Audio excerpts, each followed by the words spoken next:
You're listening to Spoiler, It Was Murder, the true crime couch where each week we go through true crime stories telling each other a story, and spoiler, it was murder. This week we are going to Australia. We're going to go to actually a little town where we have actually lived before, and where I sort of like the area where I grew up.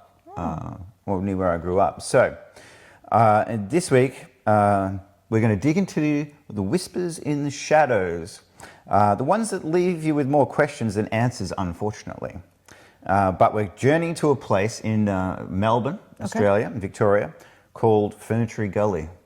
Really? Yes. A seemingly ordinary suburb nestled in the Dandenong Ranges of Victoria, a place where on a cold winter's night in 1984, the unthinkable happened. This is the story of Margaret and Seana Tapp, a mother and daughter whose lives were stolen in a brutal act of violence, a case that nearly 4 decades later remains a haunting reminder that evil can lurk anywhere. So, painting a little bit of a picture. So you've got Margaret Tapp, who was at age 35, and was reported to be a force to be reckoned with. So she wasn't just a nurse, she was a driven, sharp and fiercely independent single mother, juggling a demanding career with the even more demanding job of raising her 9-year-old daughter, Seana. So what can you really say other than, she had a lot to do. There was a lot on her plate. She was obviously, as it says, she was driven, she was looking after her daughter, all of those sort of things. So the pressure was all on her in terms of their family situation. And to that, she was also studying law part-time. Oh my goodness. So she was literally doing it all. So, she had late nights studying, sacrificing her own things that she was wanting to do in her life in terms of like fun and stuff like that. But she was working hard to become a lawyer as well. And she was the kind of mother who was determined to give her daughter everything. So like she's doing all of these things, studying, trying to progress her career to give her daughter the best life possible. And Seana, by all accounts, was a bright spark, full of energy and life. Her teachers described her as a quick learner with a curious mind, and she had an innocent, infectious enthusiasm that only a child possesses. So, like one of those kind of bubbly, happy kids that. She was adored by her friends and family. She was just a sweet little girl, and what happened? It is actually sickening what happened. So trigger warning. I think as with a lot of these podcasts and these stories that we tell, there's I guess discretion is advised, and there's mention of SA and stuff like that. So anyone who's sadly been through that, be warned. There is some mention of that sort of thing. So their lives that could have been lived if this didn't happen seemed like they were going to be, really good lives. The mum had a good career, was working on an even better career, and the daughter was just a happy little girl. So they lived in a modest house. You're thinking single mother, nothing bad, but nothing too fancy, on Kelvin Drive, which is a quiet street in Ferntree Gully. But even this seemingly ordinary suburban dwelling has a shocking backstory. Secret history that would later cast long shadow over this investigation. So the house itself is part of the case. So the house had been a gift of sorts. A married doctor with whom Margaret had been romantically involved had purchased it for her. After his sudden death from a heart attack in 1983, his widow tried to lay claim to the property, arguing that the purchase had been improper. I.e. purchase, he gave it to her, basically. It became a really ugly legal battle, a messy entanglement of love and loss and money and the usual kind of story, unfortunately. A secret affair laid bare for all to see, like some kind of 80s daytime soap. So it was the Aussie version of Days of Our Lives at this point. Eventually, Margaret fought back and successfully secured full ownership of the home. It was like all the cards were finally in her favour after everything she'd been through. It was kind of like a suburban story that felt complicated, but it stood at the center of their life, obviously, for a long time, until everything changed. Not the widow of a doctor that helped her along the way, all with everything going her way at this point. She got the house, her career's going.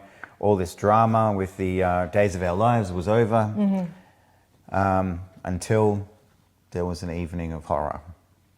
So on August 8th, 1984, Margaret had a date that night.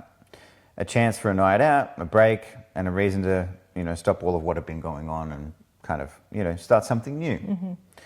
Her date's name was Jim Rollins, and they went to go to the opera, which is it's a bit of a fancy first date, I feel. Yeah, it is. Because 1984, opera was considered pretty to do. I mean, it still is, but it had a bit more of a opulence to it, didn't it?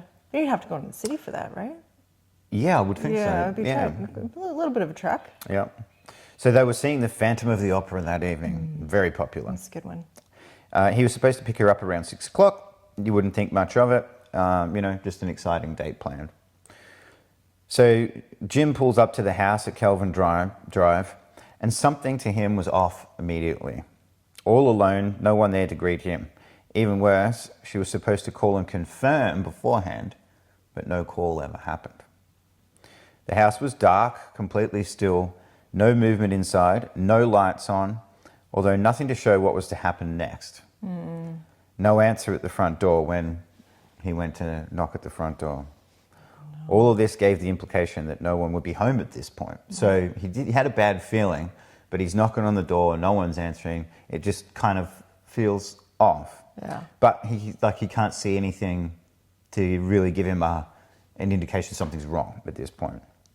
But he does get increasingly concerned, so he goes around the back of the house to figure out if he should or shouldn't go inside and see what's going on.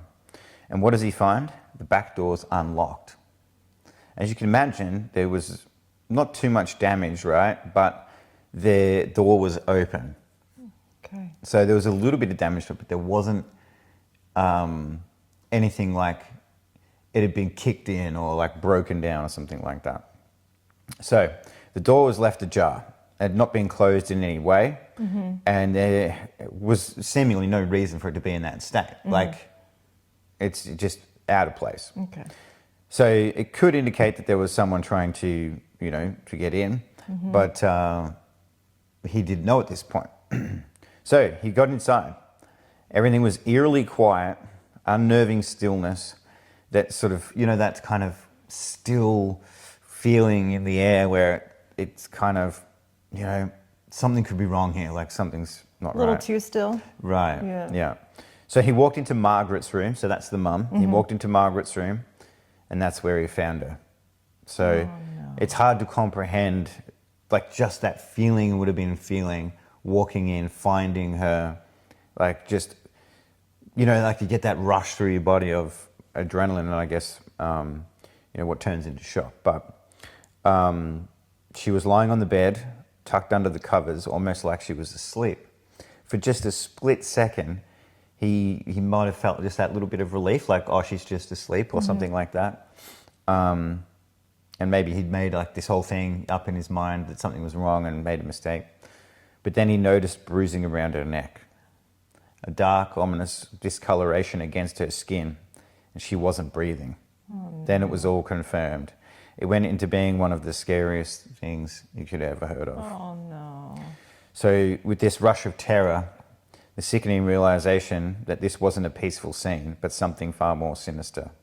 And of course, he found her in there, which is terrible and sad, but his mind racing, knowing something's wrong. He rushed into Seana's room as well. So when he went into Seana's room, he was just hoping, that at least she'd been left alone and that she was okay. But his worst fears were confirmed when he went in. Seana was also in her bed, also tucked in, as if someone had carefully staged the scene, trying to create this kind of false sense of tranquility. But Seana, sadly, had also been strangled, and unlike her mother, her innocence had been defiled. Oh, no. she's sadly been essayed. A horrific act that just adds another layer of just disgust, honestly, and depravity to an already unspeakable crime. So sad. You know, at first when they were all tucked in, my first thought was it was a woman who did it. Mm-hmm. Because... Like trying to kind of make it neat. Oddly, like strangely take care of them Yeah, in a way. yeah, it's a very caring, womanly thing to do. Not that men can't do that, but it's more of a thing. But then as soon as you talk about having a little girl, it's like, well, yeah, and it's just disgusting. Like imagine you just going there for a date. You know, everything's meant to be like a whole happy thing, and then discovering all of this. So. Yeah, despicable. So that's he's walked in and he's seen the crime. So, but then it becomes a crime with no clues, frustration, and empty leads. God.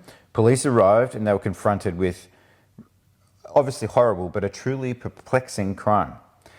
And it's a bit of a reminder, I guess, that sometimes, despite the best efforts, the truth can frustratingly elude the police, and they just can't find out what happened. But it seemed like nothing was going to go their way. So it indicated there was no clear issues when Jim arrived. Mm-hmm. There were no signs of forced entry. Okay. This could have meant a variety of things, but usually that means it was somebody who was known or had access, right? Mm-hmm. Mm-hmm. So, but there was nothing kind of obvious. But the lack of forced entry also implied the person had been known. So. Right. The police found almost nothing. No murder weapon. That means it maybe had been removed, and maybe it was entirely just gotten rid of. No murder weapon. Nothing was found in the house. But a rope was used to strangle both victims, and that was also nowhere to be found. They'd been strangled at the residence with no way to establish who the culprit might be. There were fingerprints at the scene, however, most of them had been dismissed immediately as those of family members or who'd been there on many occasions. Okay. However, there was one odd figure, Margaret's former driving instructor. Right? What random fingerprint to have at your house? It is, because a driver instructor shouldn't be in your house. Unless you crashed into the house. Well. Not much of an instructor. Yeah, he shouldn't be in your house. It's an odd one to have. Unless you invite him in for a drink or something. But yeah, but it's just odd, right? Yeah. Like if it was a tutor, like a tutor for like schooling or something like that. Yeah. Or a cleaner or whatever. So he was interviewed, of course, and told authorities, other witnesses, had told authorities that he had been completely obsessed with Margaret. That may lie... So there was no evidence, but they had said, people around the Trapps had said he was obsessed with her. So he denied ever stepping foot inside the house, as police did a full investigation to see if he may be involved. But nothing could establish any proof, and the lead ended there. So they had a fingerprint in there, and him saying he's never stepped foot inside the house, which seems like an obvious contradiction to the facts, but they couldn't find anything else, any other evidence to actually establish he could have done it. Do we know where the fingerprints were found? Was it on a glass or? No, we don't know. Okay. No. All right. Well, I'm sure that the police know, but it wasn't disclosed. Yeah. So he could have been held for the crime, but police had to focus on other leads, right? So they couldn't prove that. Excuse me. There were also shoe prints at the scene from a brand called Dunlop Volleys. Unfortunately, these type of prints could not be linked to the culprit. These were one of the most popular shoes in 1984. Of course they were. Especially in Australia at the time. Yeah. Almost every bloke owned a pair and didn't narrow the suspect pool by much as a result. Yeah. As you can imagine, these kinds of leads take a lot of focus and actually may not help because there's just so many dudes walking around in Dunlop Volleys in 1984.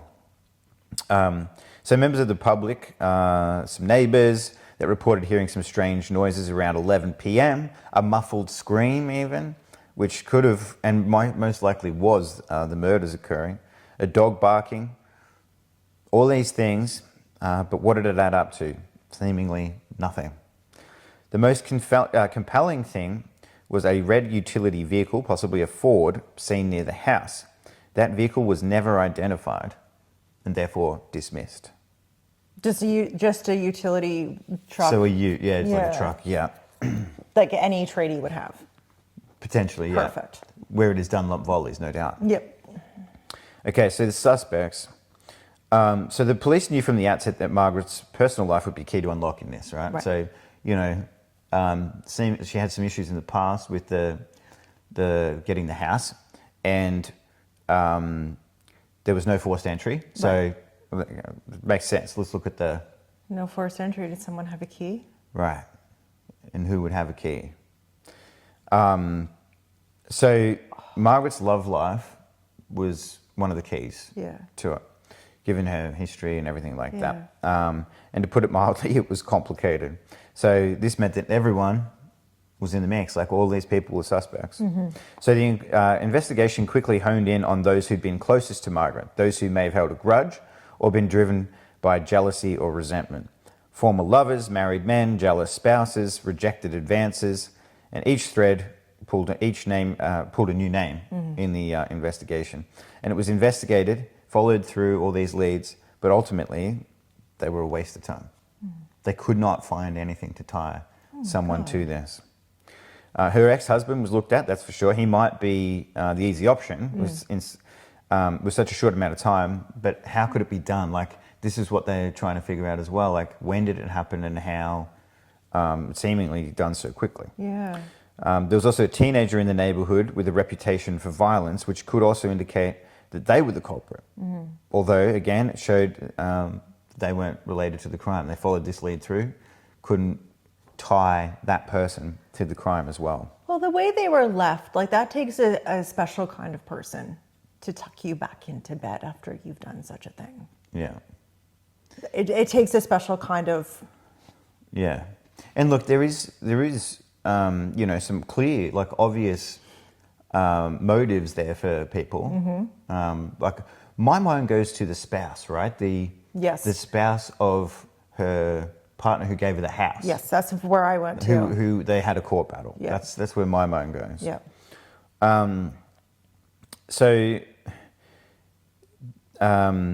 The widow of the doctor was also brought into the equation. So that's who we're talking about, right? All were considered, but none were charged. Each possibility was investigated. Okay. Each lead was pursued, but there were no clear conclusions. And after the investigation by police, they really could do nothing. One by one, the leads went cold. There wasn't enough evidence. The investigation stalled, and the Tapp murders became another file gathering in the cold case unit. Oh my God. Yeah. So this guy's rocked up, Jim, to go on his date. Yep. And then he's found all of this. Scarred for life. Yeah. Okay, so it's gone cold, nothing's happening. And then there was a false hope. So remember, this is 1984. And then, as we know, throughout time, technology gets better. DNA analysis gets better. So for years, the case had just sat there on the cold case desk, collecting dust. And the pain and loss obviously remained fresh for those who knew Margaret and Seana, this 9-year-old girl. Horrible. But the hope of finding justice dwindled with each passing year. All leads turned out to be, a waste, and no suspects had been located. Then, in 2008, so we've gone from 1984 to 2008. Wow. A technological breakthrough offered a glimmer of hope. DNA evidence collected from Seana at her time of death. Evidence could be tested again using the techniques that had been unavailable way back in 1984. It was a long shot, but anything that may offer a link to the person they needed to help give some clarity. And it seemed to pay off at the time. The DNA matched a man named Russell John Gassay from Queensland. So we're now going all the way from Victoria down the south of Australia to right up north, the top. How did he get down there? Right? Well, I mean, he had time, 1984 to 2008. I know, but still, it's a big jump. It's a big jump. So there were, as you can imagine, bit of a sigh of relief. Oh, we found something. Yep. After all these years, justice was finally in reach. It was over. However, as cases involving DNA are, it can be complicated. Yes. Did he ever live in Melbourne? I'm not sure. Okay. It felt like justice was finally coming until it all fell apart, and it was soon known that this was not the end but another false beginning of the case. It started to show, clear issues involved with cases relating to DNA. The sample had been contaminated and the original sample was flawed. So the sample they took from Seana was a flawed sample. Now, if you muck something up at the crime scene itself, that's something you can't come back from. Like, there's a whole chain of evidence afterwards where things could happen or whatever. But if you stuff it up right at the beginning, that's it. You can't go back. So the evidence was basically worthless. Both hers and this DNA sample. So, the repercussions were immense, and that one misstep had exposed a systemic problem with investigations with DNA. So the DNA given them nothing of use, and this guy, Mr. Gassar, was wrongly accused. So he sued the state, and the ripple effects spread far beyond the Tapp case. A massive review of over 6,000 criminal cases in Victoria had to be undertaken. No. Yep. It all needed to be investigated to see if other people were innocent who are now claimed and charged as innocent. Each case being re-examined for potential flaws in DNA evidence. There were people whose lives had been upended as a result of faulty science and imprisoned. That meant that people were in prison for crimes they'd committed, now had to be released and were set free based on flaws. So they could have actually done the crime, right? But because of the flaws in the DNA process and the systemic issues, now set free. Good for the people who are in there that shouldn't be in there, but horrific for the people who did do it and now they're out to do it again. Right, exactly. Yeah, they're off, they're just set free. So essentially, in 2015, more than 3 decades after the murders, the Tapp case was reopened. A fresh team of detectives took on the challenge, determined to find the answers. All the money that they had went into, that was possible, was allocated to the case. And 2 years after that, so that was 2015, so 2 years after that, in 2017, a $1 million reward was announced for information that could lead to the arrest and conviction of those possible. A desperate plea for anyone to come forward. But today, here we are, nearly 4 decades later, Margaret and Seana Tapp's murders remain unsolved. No one has been brought to justice. No one stepped forward to claim what they knew. The house on Kelvin Drive, of course, is long sold. This Ferntree Gully house. And the neighbourhood, well, it's still the same. I mean, it's moved on, like everything does in society, but it's still the same house. But the memory of that night, the horror, the injustice, and the sight that Jim saw, of course, continually lingers on. And it became a new standard of what can be deemed a new type of crime, a forgotten one. Seana, the poor young girl who was essayed and murdered, if she were alive today, she would be in her 40s, a woman with her own story to tell, her own life to lead. And Margaret, the driven, ambitious nurse, might have been a lawyer and a champion for justice and someone who actually was fighting for cases just like this. So that is the story of Margaret and Seana Tapp. Another unsolved case, unfortunately, but just completely very sad. Got away with it, whoever it was. And of course, like, the whole DNA thing didn't help. Contamination, and then those other 6,000 cases that had to be reviewed, and potentially, so not only did they not catch the killer, but a lack of procedure or correct processes or whatever it was in this case, sadly, likely resulted in, I say sadly resulted in other criminals being released who were actual criminals, but also maybe set some people free that didn't deserve to be there. So, but that's the case of the Tapp murders. Wow, my brain goes to someone who cared about them. Because you just... Maybe had some kind of like mental health issue where, they could flip and do something like that and then afterwards want to like try to kind of make up for it. Try to fix it. Obviously it doesn't. Like putting a blanket on someone doesn't make them alive again, but kind of make themselves like they felt guilty afterwards. Yeah. Oh my goodness. Yeah, crazy, right? I'll have to go look up this street. Yeah, well, I'm pretty sure when we were there, we actually drove down that street. Oh my goodness, I have to check it out. Yeah. Thank you. That was a good one. Thank you. Well, you're welcome. I'm glad it was one you didn't know about. Yeah, no, but it opens it up because you never know. Like someone somewhere could know something, and yeah, you're right. Every little piece is you just never know critical. what you're going to remember or what's going to spark in someone. They're like, wait a minute, like yeah, or something could be relevant. Yeah, the smallest thing. Yep, absolutely. Well, thank you so much. Thank you. Thanks, everyone. See you next time.